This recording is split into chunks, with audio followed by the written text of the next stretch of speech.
محترم ناظرین، آج کا واقعہ رلا دینے والا اور ایمان افروز واقعہ ہے۔ اس ویڈیو میں آپ کو سیدہ فاطمہ الزہرا کے کئی ایسے واقعات سنائے جائیں گے جو خاص طور پر ہماری بہنوں اور بیٹیوں کے لیے ہیں۔ یہ واقعات سب مسلمان عورتوں کے لیے مشعل راہ ہیں۔ محترم ناظرین، ایک دفعہ حضرت فاطمہ کے پاس ایک بوڑھی عورت آئی اور کہنے لگی کہ اے بنت رسول صلی اللہ علیہ وآلہ وسلم، میں 3 دن سے بھوکی ہوں، مجھے کھانے کے لیے کچھ تو دو۔ بی بی فاطمہ اس بوڑھی عورت سے کہتی ہیں کہ آپ کہتی ہو کہ آپ نے 3 دن سے کچھ نہیں کھایا، مگر میں نے تو 7 دن ہو گئے روٹی کی شکل تک نہیں دیکھی۔ ابھی کہیں سے 4 مٹھی جو آئے ہیں، آپ تشریف رکھیں، میں ابھی ان کو پیس کر آپ کو روٹی پکا کر دیتی ہوں۔ پھر پیارے رسول صلی اللہ علیہ وآلہ وسلم کی لاڈلی نے چکی پیس کر آٹا بنایا اور روٹی بنا کر اس بوڑھی عورت کو دی اور اپنے لیے کچھ بھی نہ رکھا۔ بوڑھی عورت یہ دیکھ کر بولی کہ آپ بھی تو بھوکی تھیں، اتنے دن سے آپ نے بھی کچھ نہیں کھایا، اس میں سے کچھ اپنے لیے بھی رکھ لیں۔ تو فاطمہ بنت محمد صلی اللہ علیہ وآلہ وسلم بولی کہ جب کسی چیز کو صدقہ کر دیا جائے تو پھر اس میں سے اپنے لیے حصہ نہیں نکالا جاتا۔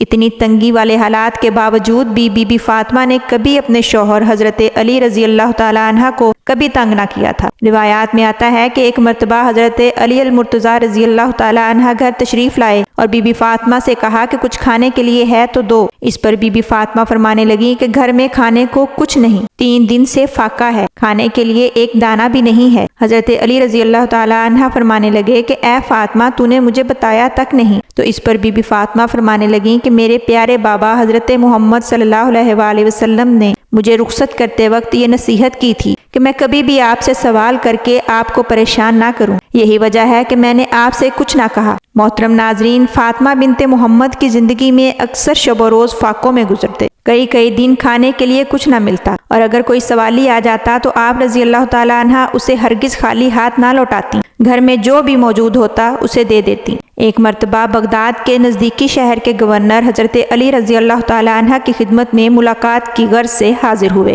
لیکن کیا دیکھتے ہیں کہ دروازے پر نہ کوئی پہرے دار ہے اور نہ کوئی دربان۔ جب دربار میں داخل ہوئے تو دیکھا کہ حضرت علی رضی اللہ تعالی عنہ تشریف فرما ہیں اور سامنے پانی کا ایک پیالہ رکھا ہے۔ اس کے بعد حضرت علی کے پاس ایک تھیلی لائی گئی۔ جب تھیلی کو کھولا تو اس میں سوکھی روٹی کے چند ٹکڑے تھے۔ آپ رضی اللہ تعالی عنہ نے روٹی کے ٹکڑوں کو ایک پیالے میں ڈالا اور ان پر پانی ڈالا، پھر گورنر کو کھانے میں شریک ہونے کی دعوت دی۔ گورنر حیران ہوتے ہوئے بولا کہ اے امیر المومنین، آپ عراق میں رہتے ہوئے بھی ایسا کرتے ہیں، حالانکہ یہاں اناج کی کمی نہیں ہے۔ تو حضرت علی رضی اللہ تعالی عنہ فرمانے لگے کہ خدا کی قسم، روٹی کے یہ ٹکڑے مدینہ سے آتے ہیں، میں یہ پسند نہیں کرتا کہ میرے پیٹ میں پاکیزہ مال کے علاوہ کچھ اور جائے۔ روایات میں آتا ہے کہ حضرت علی رضی اللہ تعالی عنہ کو اپنے ناموں میں سے ابو تراب سب سے زیادہ پسند تھا۔ جب بھی کبھی کوئی ان کو اس نام سے پکارتا تو وہ بہت خوش ہوتے۔ اس کی وجہ یہ تھی کہ یہ لقب انہیں نبی پاک صلی اللہ علیہ وآلہ وسلم نے عطا کیا تھا۔ واقعہ کچھ یوں ہے کہ بی بی فاطمہ رضی اللہ تعالی عنہ فرماتی ہیں کہ ایک مرتبہ میرے بابا جان آقائے دو جہان سرکار دو عالم صلی اللہ علیہ وآلہ وسلم میرے گھر تشریف لائے اور میرے شوہر حضرت علی المرتضیٰ رضی اللہ تعالی عنہ کو گھر میں نہ پایا تو دریافت کرنے لگے کہ اے فاطمہ، علی کہاں ہیں؟ تو میں نے عرض کی یا رسول اللہ، میرے اور ان کے درمیان کچھ تلخ کلامی ہو گئی تھی تو وہ ناراض ہو کر باہر تشریف لے گئے ہیں۔ تو رسول خدا نے ایک آدمی سے کہا کہ جاؤ اور دیکھو کہ حضرت علی کہاں ہیں۔ تو اس آدمی نے تھوڑی دیر کے بعد آ کر بتایا کہ وہ مسجد میں سوئے ہوئے ہیں۔ تو رسول پاک صلی اللہ علیہ وآلہ وسلم فوراً مسجد میں تشریف لے گئے اور دیکھا کہ حضرت علی رضی اللہ تعالی عنہ لیٹے آرام فرما رہے ہیں اور حضرت علی کے ایک پہلو سے چادر ہٹی ہوئی ہے اور جس میں مبارک پر مٹی لگی ہوئی ہے۔ تو رسول کریم صلی اللہ علیہ وآلہ وسلم آگے بڑھے اور حضرت علی المرتضیٰ کے جسم سے مٹی صاف کرتے جاتے اور فرماتے جاتے، اے ابو تراب اٹھو، اے ابو تراب اٹھو۔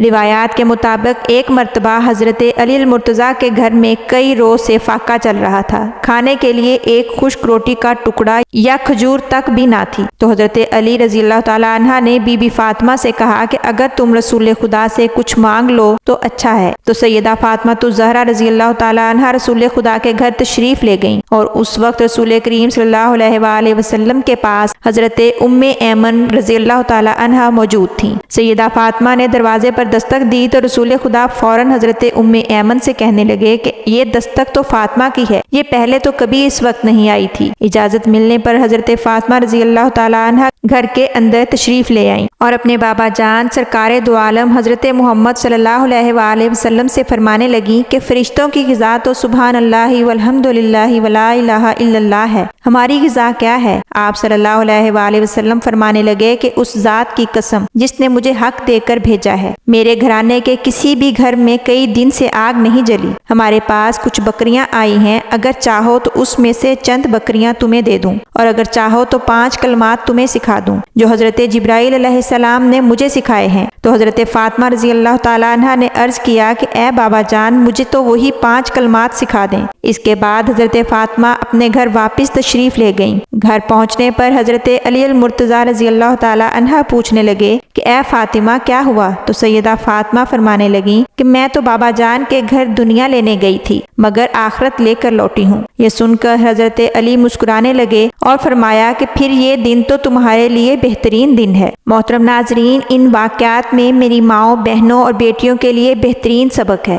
اور سیدہ فاطمہ الزہرا رضی اللہ تعالیٰ عنہ کی زندگی ہمارے لیے بہترین مشعل راہ ہے۔ اللہ پاک ہمیں بی بی فاطمہ جیسا صابر و شاکر بنائے، آمین۔ آج کے اس مہنگائی کے دور میں ہمیں اپنے شوہروں، بھائیوں اور باپوں کا ساتھ دینے اور ان کی پریشانیوں میں کمی کرنے کے لیے ایسے ہی واقعات سے سبق حاصل کرنے کی ضرورت ہے۔ ناظرین، آپ سب سے گزارش ہے کہ اس ویڈیو کو زیادہ سے زیادہ شیئر کریں تاکہ تمام مسلمان بہنیں اس سے فائدہ اور سبق حاصل کر سکیں۔ ناظرین، امید کرتی ہوں آپ کو آج کی یہ ویڈیو ضرور پسند آئی ہوگی۔ تمام محترم ناظرین سے گزارش ہے کہ میرے چینل اردو داستان گھر کو سبسکرائب کر کے بیل آئیکن کو پریس کر لیں تاکہ میری ہر نئی آنے والی ویڈیو کا نوٹیفیکیشن بر وقت آپ کو مل سکے۔ ناظرین، کمنٹ باکس میں اپنی قیمتی آراء کا اظہار ضرور کیجیے گا کہ میری ویڈیوز آپ کو کیسی لگتی ہیں۔ حاضر ہوں گی ایک نئی دلچسپ اور سبق آموز ویڈیو کے ساتھ، تب تک کے لیے اجازت دیجیے۔ اللہ حافظ۔